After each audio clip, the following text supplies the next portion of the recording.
আসসালামু আলাইকুম। এটি হচ্ছে আল্লাহর ঘর, যে ঘরটি শুধুমাত্র আর্থিক সমস্যার কারণে আমরা বিনির্মাণ করতে পারতেছি না। তাই আসুন আমরা প্রত্যেকেই নিজ নিজ সামর্থ্য অনুযায়ী ছোট্ট একটি অনুদান দেওয়ার মাধ্যমে আমরা আল্লাহর এই ঘরটি বিনির্মাণ করি। আল্লাহর নবী বলেন, দুনিয়ার জমিনে কোনো মানুষ যদি আল্লাহর ঘর যদি বিনির্মাণ করে, তাহলে জান্নাতে আল্লাহ তাআলা তার জন্য ঘর নির্মাণ করবেন। তাই আসুন আমরা সকলেই এই ভালো কাজে অংশগ্রহণ করি। দেখুন, মসজিদের অবস্থা বর্তমানে খুবই খারাপ। মসজিদের টিনগুলো সবগুলো ফুটা হয়ে গেছে এবং যে কোনো মুহূর্তে এই টিনের ঘরটি হয়তো ভেঙে যেতে পারে। তাই আমরা কেউ যেন বাদ পড়ে না যাই।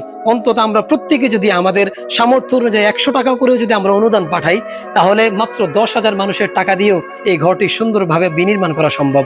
কত টাকা আমরা কত দিকে নষ্ট করি, ফেসবুকে আমরা কত স্টার কত জায়গায় আমরা খরচ করেছি।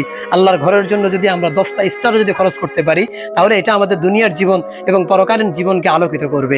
প্রিয় দর্শক, আমরা যারা দেখছি, এই মসজিদের লোকেশন হচ্ছে নোয়াখালী মাইজদি থেকে 4 কিলোমিটার পূর্বে দানামিয়ার বাজারের দক্ষিণে তোতামিয়ার দোকান সংলগ্ন আমাদের এই মসজিদটি।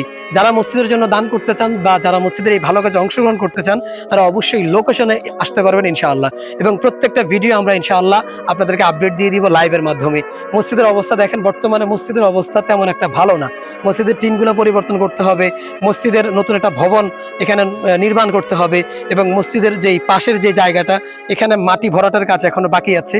এখানে মাটি ভরাটা আসলে ব্যয়বহুল একটা খরচ আছে। এরপরে এখানে দেখেন মসজিদের যেই টয়লেট বা যে ওয়াশরুম, সেটা আসলে জীর্ণ শীর্ণ, এটাকে আসলে পুনরায় বিনির্মাণ করতে হবে। এবং পাশে যেই মসজিদের যে অজুখানার কাজ চলতেছে, এটা আসলে প্রয়াসের বাতিঘর একটি স্বেচ্ছাসেবক সংগঠনের ভাইরা করতেছেন।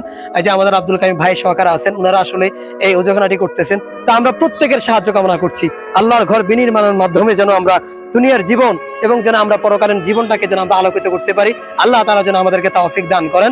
বারাকাল্লাহু লানা ওয়া লাকুম। আসসালামু আলাইকুম ওয়া রাহমাতুল্লাহি ওয়া বারাকাতুহু।